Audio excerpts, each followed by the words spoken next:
Oke, kita mulai ya. Bismillahirrahmanirrahim. Assalamualaikum warahmatullahi wabarakatuh. Selamat malam. Salam sejahtera bagi kita semuanya. Om Swastiastu, Namo Buddhaya, salam kebajikan, Rahayu, dan salam pengadaan dari Jakarta. Terima kasih nih yang sudah hadir, baik melalui YouTube ataupun melalui TikTok. Terima kasih teman-teman semuanya sudah menemani saya untuk membuat konten ya. Pada malam ini, bentar, nih YouTube belum on nih. Oke.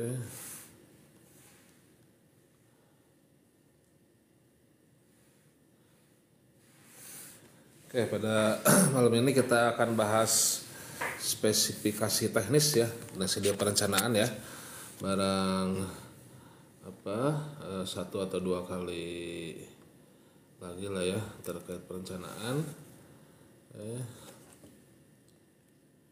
Sebentar nih, setting di YouTube rada aneh. Suaranya muncul. Oke. Nah, terkait spesifikasi teknis ya. Nanti mungkin terakhir terkait harga perkiraan ya. Harga perkiraan nanti minggu depan. Oke, sekarang kita ngobrol-ngobrol terkait spesifikasi teknis ya. Di TikTok, di YouTube saya nggak bisa share screen, bisa coret-coret ya, tapi nggak apa-apa ya. Kita ngobrol aja lah. Kita ngobrol aja. Nanti kalau sudah ada Zoom meetingnya, akun Zoom meetingnya nanti bisa kita coret-coret lagi, coret-coret ataupun lewat slide ya. Oke, kita bahas sharing terkait spesifikasi teknis ya, atau KAK. Nah, pertama terkait istilah nih, ada spesifikasi, ada KAK. Nah, sebetulnya sih kalau untuk dalam persiapan pengadaan ya spesifikasi sama KAK tuh sama ya, cuman KAK itu untuk istilah di konsultan gitu aja. Kalau untuk barang konstruksi jasa lainnya ya istilahnya spesifikasi teknis. Kalau untuk konsultan istilahnya KAK, kerangka acuan kerja. Itu kalau konteksnya di persiapan pengadaan. Tapi kalau konteksnya di perencanaan, KAK itu bisa saja KAK perencanaan tuh, kerangka acuan kerja perencanaan ataupun keuangan ya. Jadi di awal-awal kan suka ada KAK tuh yang isinya latar belakang segala macam masalah untuk terkait keuangan biasanya ya, jadi perencanaan globalnya seperti itu ya. Oke, itu terkait istilah ya. Kalau untuk persiapan pengadaan, istilah KAK itu untuk jasa konsultan ya, jasa konsultan. Kalau barang kontrol jasa lainnya disebut dengan spek teknis. Oke, udah selanjutnya terkait apa yang ada di dalam aturan pengadaan ya, yaitu Perpres 16 2018 dan perubahannya Perpres 12 tahun 2021 ya. Ada apa terkait pengaturan dalam hal spesifikasi teknis. Di dalam Perpres 16 itu ada sebentar kok malah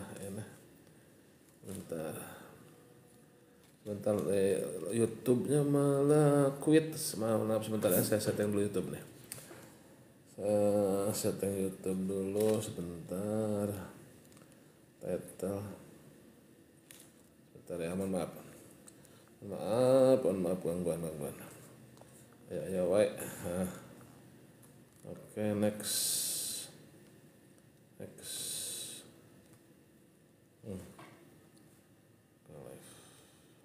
Oke, nah dalam peraturan itu ada di pasal 19 ya terkait spek ya.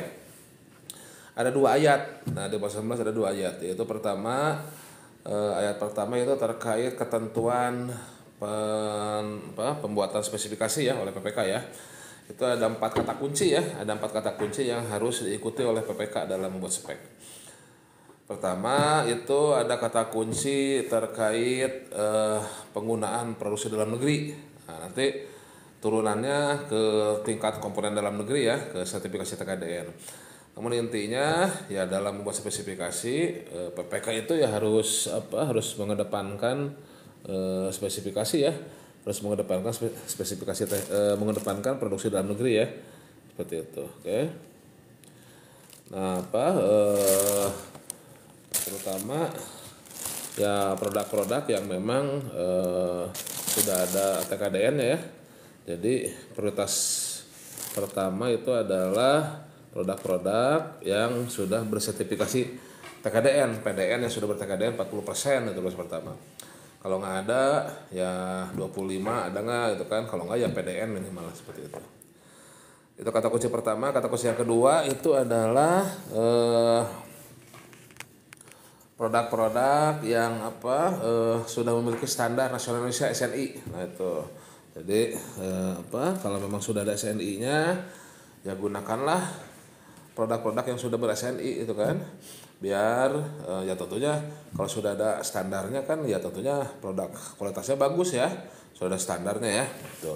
Ya baik itu SNI yang terkait ketahanan ataupun lumen itu ya, ataupun terbakar, sobek, tahan air segala macam. Nah itu gunakan seperti itu ya. Bagusnya ya ahli pengadaan tuh punya juga tuh list standarisasi itu apa saja gitu kan. Nah seperti itu. Kemudian kata kunci yang ketiga setelah tadi PDN, SNI, terus usaha mikro kecil koperasi, UMK Kop ya, itu kata kunci yang ketiga. Jadi PPK dalam menetapkan spesifikasi itu harus mengedepankan produk-produk dari usaha mikro kecil dan koperasi. Jadi kalau ada produk-produk, kalau kebutuhannya ada produk-produk yang dipenuhi oleh produk-produk usaha mikro kecil, tentunya buatlah spek yang mengarah ke produk dari usaha mikro kecil dan koperasi. Kemudian kata kunci terakhir ketentuan pembuatan spek ya. Ini ketentuan utama ya dalam Perpres ya. Itu pengadaan berkelanjutan ya, yaitu menggunakan produk-produk yang ramah lingkungan, Ya produk ramah lingkungan kita tahu pengadaan berkelanjutan kan ada aspek sosial, ada aspek ekonomi, dan ada aspek lingkungan hidup. Nah ini sekarang kita ya fokus lebih besar ke produk-produk berkelanjutan yang aspek lingkungan hidup ya, yang ya mengurangi pengrusakan terhadap bumi lah. Kita tahu sekarang kan pemanasan global makin di mana-mana ya, global warming ya, es di kutub segala macam ya, polusi udara juga. Nah sebisa mungkin kita menggunakan produk-produk yang ramah lingkungan ya, seperti itu. Nah itu empat kata kunci ya, empat kata kunci ketentuan di dalam Perpres 16 dan perubahannya 12/2021, yaitu pertama kata kunci pertama adalah PDN, produksi dalam negeri. Kata kunci kedua adalah SNI. Kata kunci ketiga adalah UMK Kop, usaha mikro kecil koperasi. Kata kunci yang keempat adalah pengadaan berkelanjutan, dalam hal ini menggunakan produk-produk yang ramah lingkungan. Itu ketentuan di dalam aturan pengadaan Perpres 16 2019 dan perubahannya, yaitu 12/2021 pasal 19 ayat 1 ya. Kemudian di ayat 2-nya ada ketentuan terkait spesifikasi juga, yaitu terkait penyebutan merek. Nah ini juga sering ditanyakan ataupun ya sering kali juga ada salah kaprah ya. Sekali bertanya ini boleh nggak nyebut merek gitu kan. Ya ada yang jawab oh nggak boleh, dalam pemerintah nggak boleh nyebut merek gitu kan. Ya itu juga salah juga ya. Itu kan ada juga yang bilang boleh, tapi ya ini ada ketentuannya. Yang tepat bagaimana? Jadi di dalam pemerintah, dalam pengadaan mesin pemerintah itu tidak diharamkan penyebutan merek. Nah, cuman asal memenuhi ketentuan pasal 11 ayat 2, yaitu apa? Pertama, diperbolehkan menyebut merek apabila tadi produk yang kita butuhkan baru masuk Isa ya. Apabila kebutuhan produk kita itu adalah komponen dari suatu produk ya, misalkan komponen buat input outputnya, komponen print outnya ya. atau komponen suatu lip ya di bagian ya. Itu mau tidak mau kan harus connect dengan sistem ya, dengan produk yang existing ya, nggak bisa sembarangan ya. Tentunya kalau memang komponen tersebut hanya bisa dipenuhi oleh merek tertentu ya, kita sebutkan mereknya. Arhan, waalaikumsalam warahmatullahi wabarakatuh. Terima kasih ya, ini sudah join ya, ada viewer ada 28 orang ya, alhamdulillah. Terima kasih udah menemani saya untuk membuat konten ya. Alhamdulillah. Di YouTube masih kosong ya, nggak apa-apa, nanti rekamannya bisa ditonton kembali. Terima kasih nih di TikTok yang sudah menemani saya membuat konten. Oke, kita lanjut ya. Sampai mana tadi? Merek. Jadi bagaimana penyebutan merek? Boleh tidak? Ya boleh untuk beberapa ketentuan tertentu ya.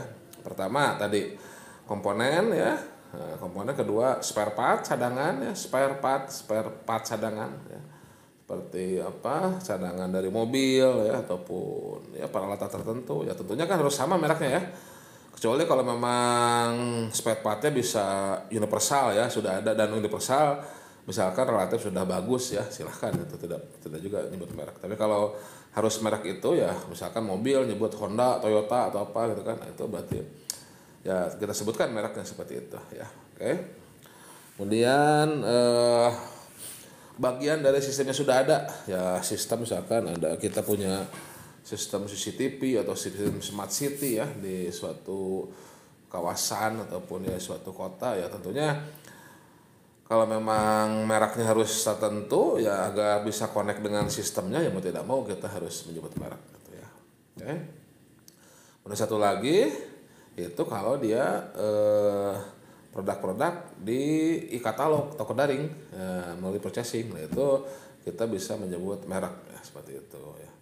Oke, nah itu 4 ketentuan penyebutan merek di dalam pengadaan belanja pemerintah. Itu pertama komponen ya, kata kuncinya. Yang kedua spare part ya. Yang ketiga bagian dari satu sistemnya sudah ada, kata kuncinya. Kemudian yang terakhir kata kuncinya adalah katalog elektronik dan toko daring ya. Silakan menyebut merek. Mungkin satu tambahan lain ya yang tidak ada di Perpres ya, secara teori pengadaan atau teori supply chain management ya, yaitu ya memang kalau memang kebutuhan kita hanya bisa dipenuhi oleh merek tersebut, misalkan hanya satu-satunya merek tersebut yang bisa memenuhi, ya mau tidak mau kita sebut mereknya itu. Bukan mau tidak mau lagi ya, ngapain lagi kita panjang lebar bicara speknya yang sebetulnya mengarah ke merek tersebut, karena memang misalkan dalam kebutuhannya memang hanya bisa dipenuhi satu merek itu saja, ya sudah. Kalau memang hanya bisa dipenuhi oleh merek tersebut ya kita sebutkan mereknya seperti itu. Itu sebagai tambahan ya, itu tidak ada dalam Perpres tapi ya make sense dan ya sudah suatu keniscayaan ya, karena kalau memang kebutuhan kita hanya bisa dipenuhi oleh satu merek ya berarti kita sebut mereknya gitu kan, seperti itu. Ngapain kita sebutin detailnya, kita karena tidak masuk ke dalam 4 ketentuan tadi kita tidak nyebut merek, padahal kita tuh butuhnya merek itu gitu kan ya itu gimana sih ya, itu kayak kayak kita terlalu mengedepankan ritual tapi tidak menjalankan substansinya gitu kan ya. Kalau memang secara substansi kita butuh satu merek itu ya berarti kita sebutkan mereknya seperti itu ya. Oke. Itu terkait ketentuan yang ada di dalam Perpres ya, Perpres 16 2018 dan perubahannya 12 2021 terkait spesifikasi teknis. Jadi ada 2 ayat ya di dalam pasal 19 terkait spesifikasi. Oke. Kemudian kita explore lagi ya. Itu kan ketentuannya ya. Nah, selanjutnya siapa yang membuat spesifikasi? Jadi bahasan hari ini kita tentang spesifikasi ya. Siapa yang membuat spesifikasi? Ya. Oke. Itu kalau dalam Perpres ketentuannya yang menetapkan spesifikasi itu adalah pejabat pembuat komitmen yang menetapkan ya. Nah, namun PPK tentunya ketika menetapkan, nah itu kan harus ada yang membuat dulu kan. Nah, yang membuatnya siapa? Pertanyaannya ya. Kalau menetapkan, oke, PPK, pejabat pembuat komitmen. Nah sekarang pertanyaannya siapa yang membuatnya? Nah ini seringkali menjadi isu di lapangan sebetulnya nih ya, siapa yang membuat spesifikasi ya. Ini suka saling lempar nih ya, antara user dengan PPK ya.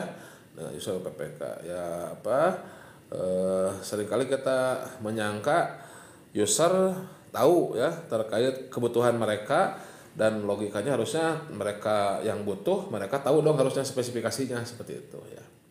Namun pada kenyataannya belum tentu juga user itu mengerti tentang kebutuhannya dan bisa membuat spesifikasinya. Nah, itu juga belum tentu ya. Nah apabila memang ya jadi opsi pertama idealnya ya user tahulah mengerti tentang kebutuhannya dan bisa menyodorkan rancangan spesifikasinya, bisa menyodorkan spesifikasi untuk disahkan, ditetapkan oleh PPK. Nah PPK tentunya selaku ahli pengadaan ya ahli pengadaan, apakah itu ahli pengadaan beneran selaku Japung selaku pengelola pengadaan, atau ahli pengadaan yang memang ya ibaratnya baru lulus level 1 gitu ya dari usernya, seperti itu menjadi PPK ya. Nah, tentunya harus menganalisa, harus memfilter ya sebelum menetapkan apakah sudah tepat belum.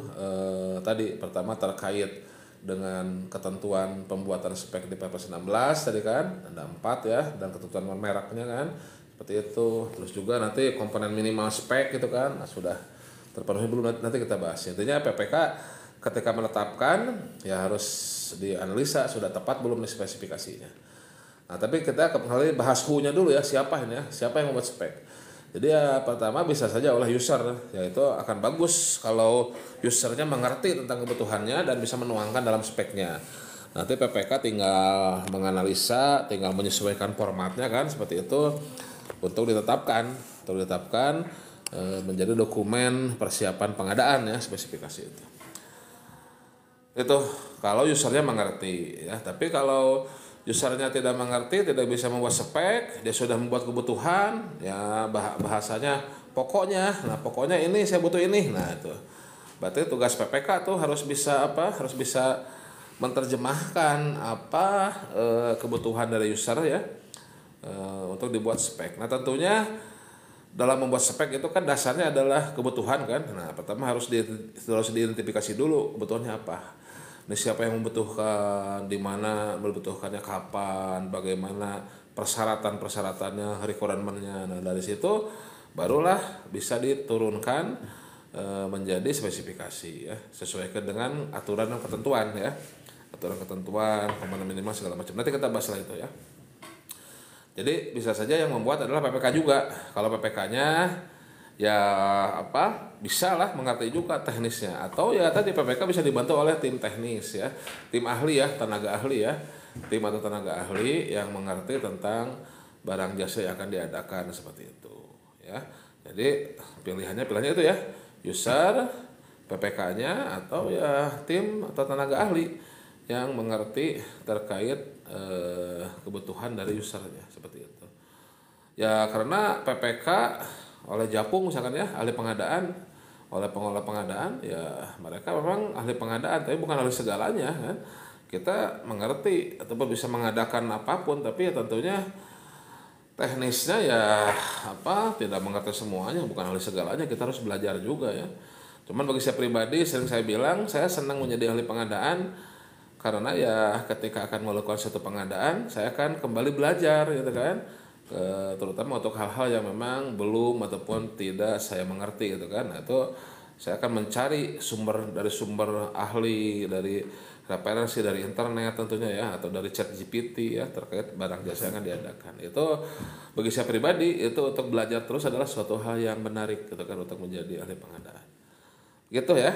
Nah jadi who-nya siapa yang membuat spek ya, bisa user, bisa PPK, ataupun tim staf ahli seperti itu. Oke ya. Kemudian kapan kita membuat spesifikasi, ya tentunya dari awal ya, dari awal perencanaan. Nah, ini idealnya spek itu ya sudah bagus ketika di-upload di sirup ya, di sistem rencana pengadaan. Berarti sudah kalau user bisa buat dengan baik, tentunya di sirupnya speknya udah bagus, di RUP-nya ya, di rencana pengadaan ya. Yang parahnya RUP-nya juga tidak dibuat ataupun perencanaannya tidak maksimal, yang lebih parah itu ya seperti itu. Yang penting upload data sirup aja, tapi perencanaannya dibuat atau enggak ya nggak tahu seperti itu ya. Itu parah lah, jangan seperti itu lah, jangan seperti itu. Kayak karena gagal merencanakan ya berarti merencanakan kegagalan seperti itu ya. Itu kapannya ya sejak awal perencanaan, kemudian oleh user dibuat ya itu kalau sudah bagus ya itu ya PPK kerjanya sudah ringan kalau udah bagus user mengerti ya. Intinya ya bagus atau tidak intinya diupload di sirup nanti kan. Nah, setelah diupload sirup nanti PPK finalisasi di tahapan persiapan pengadaan, difinalisasi, disahkan itu speknya ya, difinalisasi dalam artian PPK mengesahkan itu tentunya sebelum mengesahkan dianalisa dulu kan, ini kebutuhannya apa nih, itu kan kebutuhannya apa, itu kan 5W1H ya, nah cocok nggak, terus terkait ketentuan Perpres sudah sesuai belum, terkait komponen minimalnya sudah belum, datanya dari segala macam itu dicek, nanti disahkan ya, disahkan, ditandatangan, ditetapkan, dimasukkan ke dalam satu bundel dokumen persiapan pengadaan, ada HPS-nya, ada spek HPS, ada draft kontrak, termasuk administrasi ya, sirupnya, SK PPK aja segala macamnya, keuangannya nanti serahkan ke Pokja kan untuk direview ya, yaitu dokumen persiapan pengadaan. Oke. Itu kapan ya, siapa, kapan ya. Nah, terus ini juga bagaimana ya? Nah, bagaimana buat HPS? Nah, bagaimana ya? Tadi kan SWOT-nya sudah ketentuannya. Nah, sekarang bagaimana cara membuat HPS? Nah, langkah-langkah pembuatan HPS ya tentunya pertama HPS itu harus sesuai dengan kebutuhan karena kan awal dari pengadaan kan kebutuhan ya, need ya. Nah, apa kebutuhannya nih? Sudah dimentarisir dalam formulir identifikasi kebutuhan. Nah, selanjutnya PPK membuat ataupun menurunkan dari identifikasi kebutuhan itu ke spesifikasi agar apa? Agar dua tujuan membuat spek bisa tercapai, yaitu pertama sebagai media komunikasi. Dalam media komunikasi itu PPK harus membuat spesifikasi yang bisa dibaca oleh semua pihak, sama ya pembacaannya, baik user saya kebutuhannya begini saya tuangkan, nanti penyedia juga ketika baca spek mengerti ini kebutuhan user. Nah, terus kemudian juga Pokja nanti ketika akan memeriksa evaluasi juga bisa menjadi pembanding tuh, fungsi kedua menjadi standar penilaian ya, pembanding dalam hal teknis seperti itu. Gitu ya. Mantap Om. Brandon, makasih Brandon ya. Gitu ya.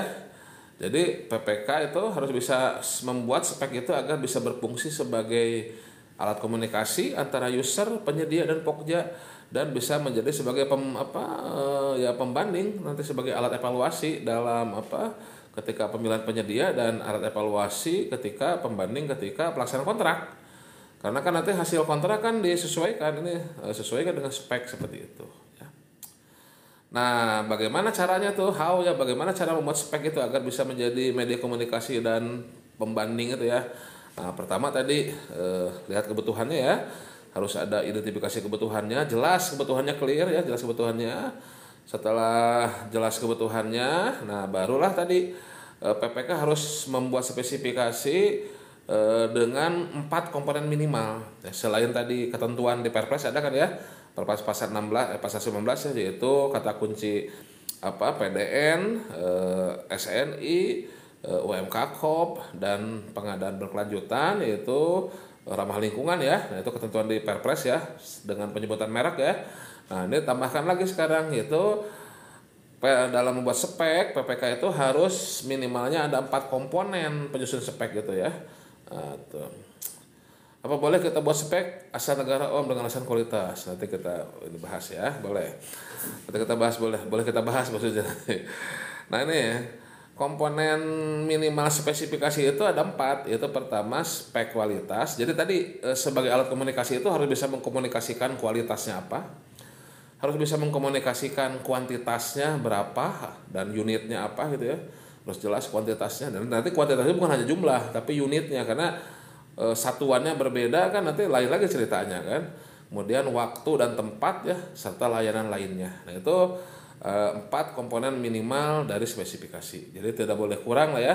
Jadi agar bisa menjadi terbaca, menjadi alat komunikasi dengan penyedia, agar sama dibacanya. Tadi pertama spek kualitas. Nah, nanti kualitas juga menuangkannya, mendeskripsikan kualitas itu ada beragam juga, bisa langsung dengan merek ya, bisa dengan sebut merek ya.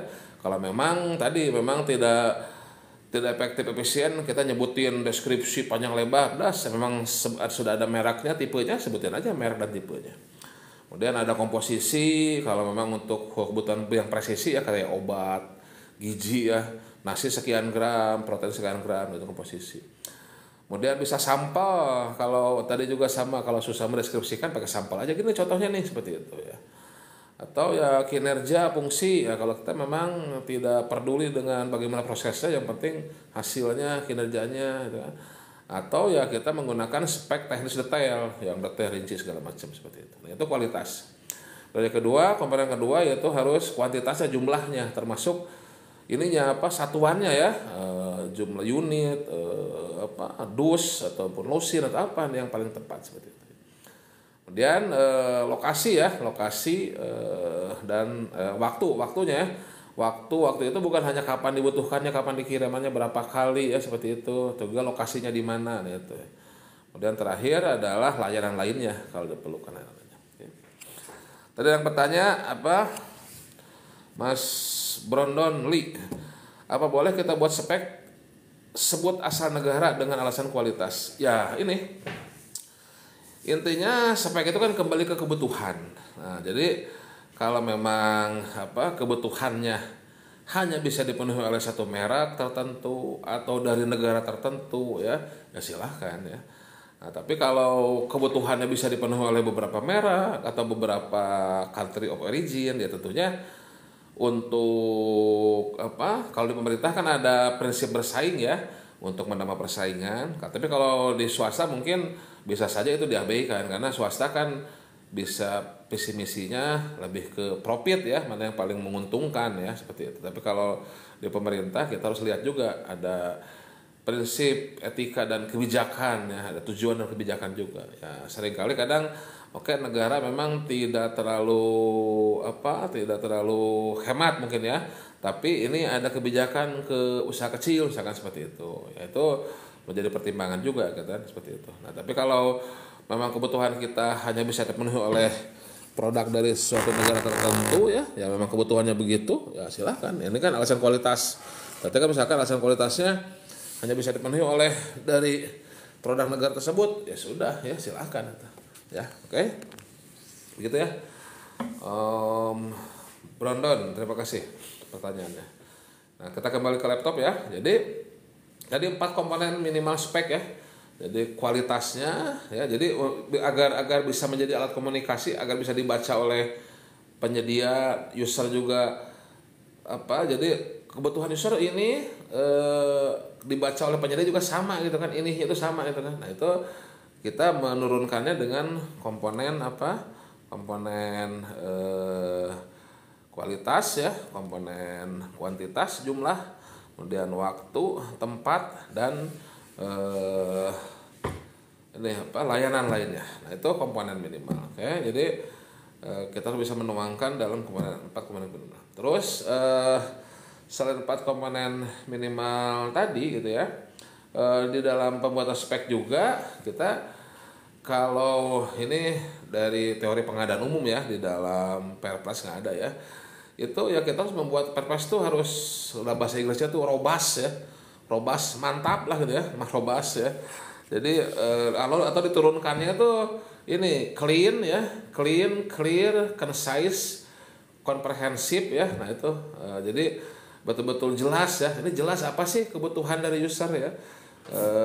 Komprehensif, jadi menyeluruh ya. Seluruh tadi menyeluruh itu minimalnya tadi ada kualitas, ada kuantitas, waktu, lokasi ya.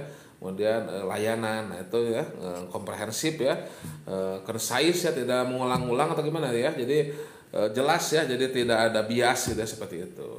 Nah, itu dalam membuat spesifikasi teknis ya, seperti itu. Oke. Jadi harus jelas ya, jelas tadi apa kualitasnya ya, terus kualitasnya mau dituangkan dalam bentuk apa menyebut merek, apakah komposisinya dijelaskan, apakah spek detail, apakah dengan sampel, apakah dengan merek ya, atau kinerja. Nah silahkan itu jelas. Jumlahnya berapa juga jelas ya. Keseluruhannya juga jelas, ada komponennya segala macam. Gitu ya. Dan dalam bahasa singkatnya tuh, bahasa Inggrisnya tuh robust ya. Coba aja lihat di kampus, robust itu apa tuh? Robust mantap lah gitu ya. Mantap gitu. Kuat, mantap, robust gitu kan, seperti itu kurang lebih. Oke. Itu teman-teman semuanya terkait bahasa spesifikasi ya. Nah tentunya itu spesifikasi itu yang baru kita bahas itu ya lebih dari sudut pandang pengadaan ya. Tentunya nanti akan lebih teknis ya kalau sudah masuk ke dalam faktor teknisnya, dalam artian ya bahasa-bahasa teknisnya dimunculkan di situ. Cuman ini yang kita bahas adalah dari prinsip ataupun aturan pengadaannya. Nah tentunya nanti ketika menyusun spek ya ada tinjauan dari sisi teknisnya ya. Misalkan mau pakai standar. Nah standar apa saja sih yang harus masuk nih di dalam pengadaan ini? Tentunya satu standar barang dengan barang yang lain ya akan memiliki standar yang berbeda ya, apakah SNI, apakah standar internasional ataupun standar dari industrinya dan sebagainya. Nah, itu ya. Nah selanjutnya how-nya ya, tadi masih how juga, bagaimana kita mencari data spek dari mana? Data spek tuh kita peroleh dari mana gitu kan? Apakah dari user, apakah dari penyedia, apakah PPK-nya sendiri, atau dari atau dari pabrikan, atau dari mana ya. Nah pada intinya semua itu bisa ya, tapi tetap harus ikuti prinsip dan etika pengadaan ya. Ya yang paling dekat tentunya, yang paling utama adalah dari user, karena kan yang tahu kebutuhan adalah user ya. Nah, yang butuh adalah user. Nah, itu user tentunya kan punya kebutuhan. Nah, syukur-syukur user mengerti spesifikasinya, mengerti teknisnya, dan syukur-syukur user ya sudah detail itu ya. Teknisnya itu sudah detail, standarnya apa. Nah, tentu kalau usernya mantap ya itu sumber utama spesifikasi itu dari user itu lebih ideal ya. Kalau memang usernya memang mengetahui teknisnya seperti itu, detailnya ya. Dari user bisa ya. Yang kedua, kalau tidak dari user ya itu bisa dari industrinya ya, dari pabrikannya juga bisa. Nah, tapi hati-hati dari industri pabrikan ataupun dari pasarnya ya. Tapi saya tidak menyebutkan dari penyedia ya. Ini kalau dari penyedia bagaimana? Dari penyedia bisa-bisa saja, tapi penyedia pada pasarnya tadi, penyedia pada industrinya tadi, industri yang akan kita dari barang jasa yang kita pakai seperti itu ya. Dalam artian, nah ini modus yang kadang mencolok mata itu ya dalam menyusun spek dan HPS itu, kadang dari penyedia, nanti si penyedianya itu, penyedia A-nya itu ikutan tender, nanti yang menang juga penyedia A-nya lagi juga gitu kan. Jadi bolak-balik dekok gitu kan. Ini kadang mencolok mata itu kan, seperti itu kan. Apalagi dibumbui dengan fraud, sudah lah gitu lah. Hancur sudah gitu kan, seperti itu. Jadi data spesifikasi HPS dari penyedia A, B lah gitu kan, A dan B dari penyedia, nanti yang ikut tender juga A, B, ya plus C lah gitu kan, nanti yang menang juga A lagi. Jadi ya itu datanya berarti dari pemenang gitu kan kalau gitu. Nah itu janganlah seperti itu ya. Jadi ya dari pasarnya ya. Kalaupun dari penyedia ya berarti pasar yang ada di penyedia itu, dan tentunya ya penyedianya juga ya bukan ada kong kali kong, memang betul-betul terjaga etikanya. Itu maksud saya, tolong jaga prinsip dan etikanya seperti itu ya. Jadi dari penyedia bisa, tapi ya tetap terjaga etikanya ya, kemudian juga penyediaannya itu ada di pasar tersebut ya. Tentunya penyediaannya bukan hanya satu ya, harus mencukupi lah untuk sebagai sampling ataupun bisa mendekati ya di pasar itu, bagaimana bisa tergambar di pasar itu. Atau dari industrinya, dari pabrikannya bisa seperti itu ya, spesifikasi. Atau dari dari kontrak ataupun pengadaan sebelumnya ya di dinas yang sama atau dinas berbeda, tapi tentunya itu harus dilihat apakah masih sesuai atau tidak ya untuk pengadaan tahun ini seperti itu ya. Nah itu sumbernya ya, jadi bisa dari atau dari tenaga ahli, konsultan tenaga ahli. Nah itu juga bisa ya, bisa dipakai sebagai sumber data untuk penyusunan spesifikasi ya. Tuh siapa lagi ya, who-nya sudah, how-nya sudah, what-nya sudah, where apa ya, where di mana ya. Tentunya ya di PPK ya, di tempatnya PPK ya, di tempatnya PPK ya, where-nya itu ya. Why ya, kenapa butuh spesifikasi? Nah pastilah karena spesifikasi ya nyawanya ini ya. Kalau spesifikasinya tidak terdefinisi dengan baik, spesifikasinya tidak clear, spesifikasinya terlalu umum, nanti apa bahayanya ya ke barang yang dikirimnya gitu ya. Nanti barang yang dikirimnya rendah ya, tapi harganya terlalu tinggi seperti itu. Itu ya ketentuan terkait spek ya, tadi terkait aturannya sudah, komentarnya sudah. Ya silakan kalau ada yang bertanya atau sharing-sharing ya. Jangan hanya bertanya atau sharing-sharing, silakan. Bocil mau tanya katalog, masih katalog. Ya silakan, so katalog apa gimana katalog. Jangan yang susah-susah tapi.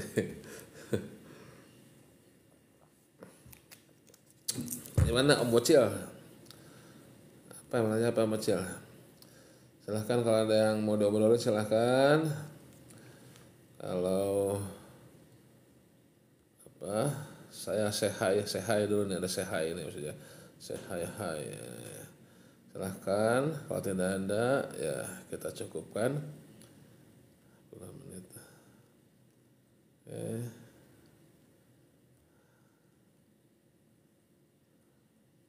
Ya. Oke. Kalau penyidik kena SP3P solusinya gimana? Solusinya gimana? SP1 itu ya tinggal dilihat kasusnya, harus ke LKPP ya.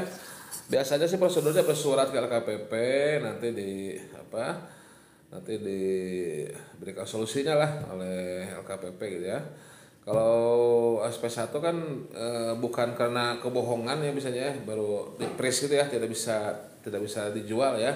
Nanti tinggal dilihat pelanggarannya apa ya. Misalkan pelanggarannya apakah tidak respon ya, sekian lama tidak respon, ataupun ada kontrak yang tidak terlayani gitu ya. Nah, itu SP1 biasanya ya. Nah, itu intinya ya memperbaiki dari kesalahannya. Nah, itu komunikasi aja dengan Direktorat Pasar Digital. Tinggal bersurat ke Pasar Digital atau datang ke LKPP, nanti sama resepsionis akan diarahkan kemana. Nah itu silahkan itu gitu ya.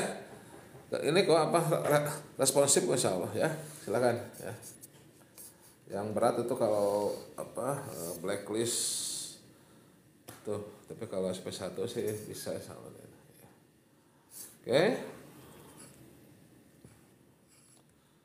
Cukup ya teman-teman semuanya. Ada lagi? Ada?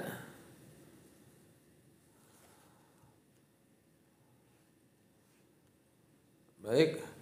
Nanti silahkan ya kalau yang baru join ya ataupun terlambat untuk mengikuti live-nya, nanti rekamannya di-upload di YouTube, di kanal YouTube Belajar Pengadaan ya. Di kanal YouTube Belajar Pengadaan ya. Dilihat di playlistnya ya. Di playlistnya ada playlist level 1, level 2, ada juga live juga ya, silahkan ya. Lengkap ya, intinya kalau ada yang mau belajar pengadaan ya, silahkan bisa join di YouTube, kanal YouTube Belajar Pengadaan. Begitu pula TikTok juga ya, TikTok juga di Belajar Pengadaan kata kuncinya. Oke, kalau tidak ada yang disaringkan, saya pikir cukup ya untuk spesifikasi. Terima kasih kepada teman-teman yang sudah menemani live hari ini ya. Oke, mohon maaf apabila ada kekurangan. Insya Allah nanti setiap Senin akan terus sharing ya, mudah-mudahan mohon doanya agar bisa istiqomah saya, bisa terus rutin setiap hari Senin malam untuk mengisi sharing terkait pengadaan dasar ya, tapi yang dasar-dasar aja lah ya. Ya, tapi kalau ada pertanyaan-pertanyaan kesana kemari silahkan lah ya, bisa kita bahas ya. Demikian kita tutup dengan alhamdulillahirrahmanirrahim, sehat selalu ya, bahagia selalu ya, dan salam pengadaan dari Jakarta. Terima kasih, alhamdulillahirrahmanirrahim. Kita op ya, makasih ya semuanya ya.